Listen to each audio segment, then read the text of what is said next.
Hey, you, come here. Apparently, there's a totally secret Samsung device coming later this year.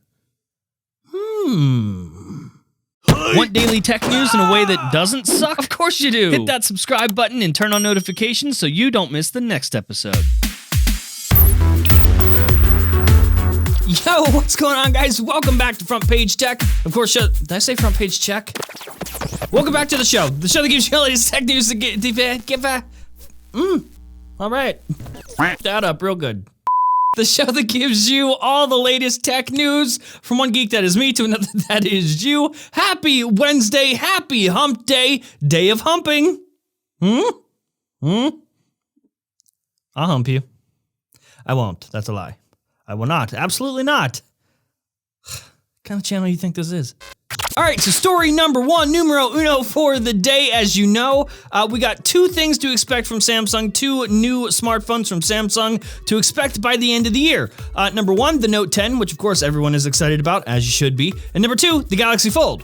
Of course, that should have been out already, but sometimes things don't work out. So we got the Note 10, the Galaxy Fold, but it seems there's another one, there's a third one, a surprise one coming. Okay, so real quick, we need to mention up front that this is coming from Ice Universe, who is a very reputable, reliable, and trusted Samsung leaker. He first tweeted like a week or so ago, something like that there was gonna be some sort of breakthrough device in the second half of the year. He also mentioned that the Galaxy Note 10 will not be an S10 lookalike, so the design of the Note 10 will change. But he just sent out another tweet that has me scratching my head. In the tweet, he said, "Believe me, the most creative Samsung smartphone in the second half of 2019 is not the Fold or the Note 10. You'll just have to wait, don't ask me more." Listen, I'm gonna leave a link to that exact tweet down in the description below. Go ask him more. So this is after it was hinted that Samsung and Huawei would come out with new smartphone designs in the second half of the year that would be impressive. Rest in spaghetti, never forgetty, Huawei. And of course, on the Samsung side of things, we all kind of assumed that it was gonna be the Note 10 that he was talking about. But apparently, that ain't it. So I'm really curious, what do you guys think we should expect here? Let's discuss, let's talk about it down in the comments below. Listen, Samsung has been trying to avoid notches for a long time, right? So I'm wondering if this next phone is literally just that. Just a notch. Ladies and gentlemen, I give you the most creative smartphone from Samsung that is not the Note 10 or the Galaxy Fold. They call it the Galaxy Notchy Notch phone. Yes, I made that in Photoshop, and no, I am not proud of it. All right, so next up, let's talk about the Huawei situation. Now, we did talk about this a bit in yesterday's episode of FPT Extra, but as you know, like a couple days ago, we covered the whole situation here on the channel, and we want to make sure to give you guys an update. We did promise that we would update you on the situation, keep you up to date, and we have one of those. An update. Okay, so real quick, if you're not caught up, we're gonna give you just a rundown real fast like. So number one, the US Commerce Department announced that they granted a 90-day license for mobile phone companies as well as internet broadband providers to continue to work with Huawei to make sure they keep existing networks online and protect users from security risks. Because of that, this now allows Google to be able to continue to send software updates to Huawei so they can implement the updates into their phones, and that'll work all the way through August 19th. Okay, so great. The situation went from Huawei is totally f***ed to Huawei's totally f***ed. In 3 months, you should buy a new phone. So like I said, this is a temporary license, and Huawei is apparently working with Google to try to make this easier on users. And let's just hope that within those 90 days, there is some sort of solution that is found, so all of this can be avoided. I would really love for all of this to just be avoided entirely. But even if it's not, it seems Huawei still has a backup plan, a plan B, if you will. Huawei's plan B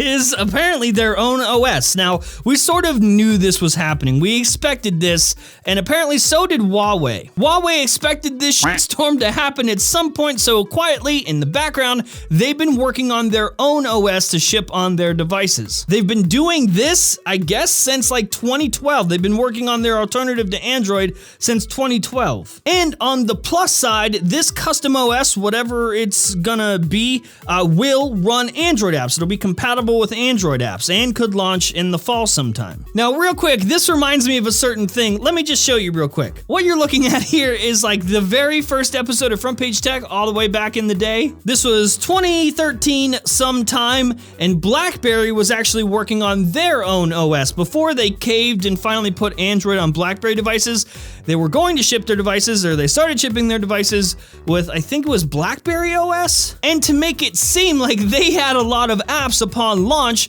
they also had compatible Android apps. They were able to fork them over. So wasn't Android, but worked with Android apps. So effectively, exactly what Huawei's doing. Okay, so listen, I'm gonna tell you right off the bat, this is not enough. This will not be enough. It wasn't enough for BlackBerry. It wasn't enough for any other manufacturer. This will not work.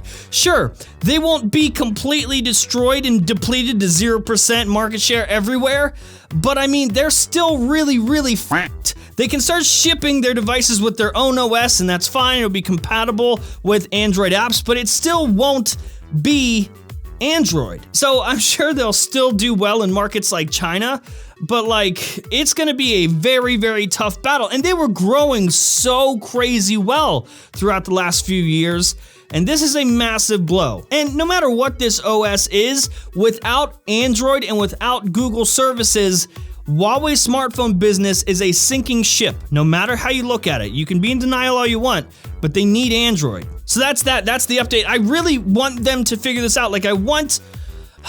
Is it too much to ask? I want the US and China to figure out all their political bullshit and just make this work again. It is very, very important to note. So like, all this is happening because Huawei was spying on us, because the Chinese government was using companies like Huawei to spy on us here in US networks. But it's very, very important to note that there is zero evidence that has been presented to us, the public, that proves any of that. So like, the Central Intelligence Agencies and stuff like that here in America are claiming this. They've been claiming that for a while, but they have yet to show one shed of proof. And that's troubling, especially when it's really impacting the public now. Like, now you are asked to just abandon Huawei devices. And that's fine if they're spying on us, but we need proof, like, soon. So yesterday, Apple, like, snuck out an update to the 2019 MacBook Pros. That's the story. So they just refreshed their 13-inch MacBook Pro with Touch Bar and the 15-inch MacBook Pro.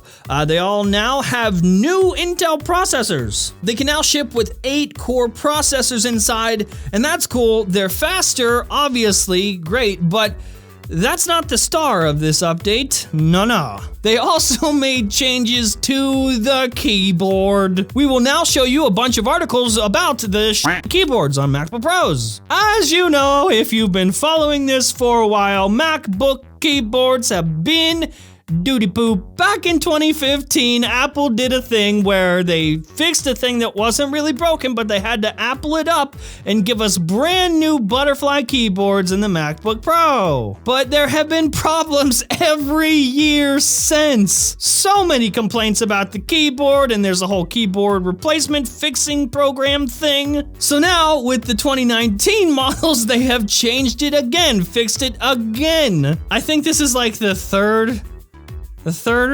fourth time, I'd lost count. Oh, but that's not all. They have also updated their replacement program to fix the fuckers. On top of all this, Apple now says that they will replace the keyboards in any 2018 MacBook Pro and MacBook Air that has any problems with said keyboard. They'll put the new one in, the newly fixed one in, for free. They'll even do it if your machine is no longer covered under warranty. So there you go.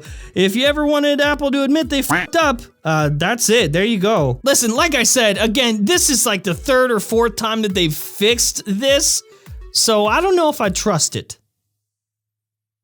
I don't trust it, is what I'm saying. All right, so this last part of the show is just for us, just for you and me. No sponsors section in today's show. Just want to use this segment to just talk to you and be transparent with you. Let's talk about FPT Extra. So as you know, late last week, we launched FPTExtra.com. It's a new membership that you can be a part of for $5 a month, and it gets you exclusive extra uncensored, more personal episodes of this very show. There's been a lot of you that have signed up, so seriously, thank you for your support. It means a lot. But I also want to take a second to talk to everyone who hasn't signed up. And listen, I'm not going to use this part of the show to convince you of anything. That's not what this is. I honestly do just want to talk to you. I want you to know that we're not ignoring anything you're saying.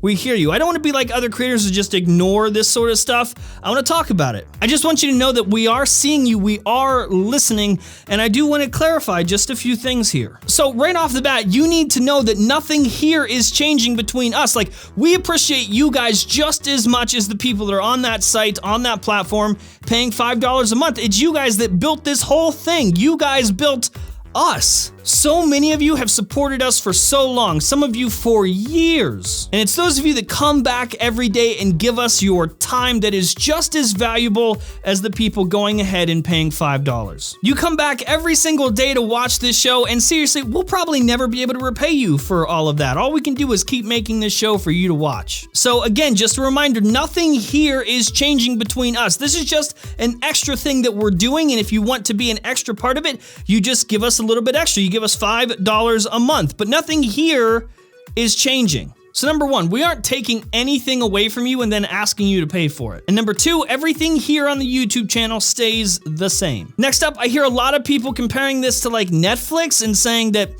$5 a month is too much because Netflix, you get a lot more and it's only like 15 bucks a month. I get it, I hear you, but like also, we are Netflix. Netflix has something like 140, 150 million active subscribers.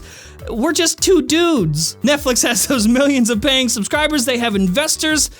This is not that. We are not Netflix. So as of right now, FPT Extra is $5 a month. That's the value that we see in it. And I can't stand here and like justify that price to all of you. It is perfectly fine. Like if you don't think $5 is worth it, you honestly do not have to pay. Do not pay if you don't think $5 is worth it. We're just two dudes that are creating a lot of content for all of you. And this is just extra content for the people that want extra content from us. FPTextra.com is an experimental project, and if you want to be a part of it, then we would love to have you. Listen, I'm not going to stand here and tell you that you have to do this, that you have to pay $5 a month or you're missing out. Listen, your support, your free support, just watching us every day is more than enough. So if you think $5 is too much, definitely skip out. We're not asking you to pay. But if you do want to be part of this and you think $5 a month is worth it, hop along. We'd love to have you. And that's the show. Hopefully you liked it. You learned something. If you did, hit that like button. If you hate my stupid face, hit the dislike button. If you're new here, subscribe, and we'll see you guys tomorrow.